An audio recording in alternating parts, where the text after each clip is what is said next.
সে একজন হ্যামিলনের বাঁশিওয়ালার মতো।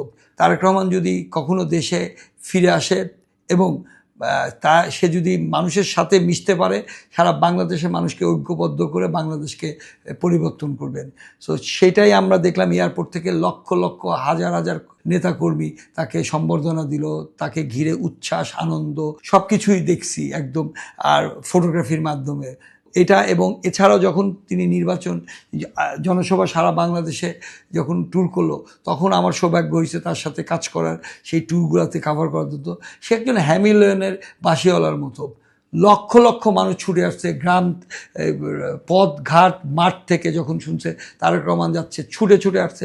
লক্ষ লক্ষ মানুষের যে মুখের মধ্যে যে তারেক রহমানকে দেখার যে আনন্দ, তারেক রহমানকে কাছে পেয়ে যে তাদের যে উচ্ছ্বাস, এটা আসলে এটা আমি কিভাবে বলবো, আসলে আমি এটা আমার বলা, এটা একটা দারুণ অভিজ্ঞতা যে মানুষের, এবং তার যে পরিশ্রম করার যে, এটা আরেকটা বিষয়, তার যে পরিশ্রম করার যে মূল মানসিকতা।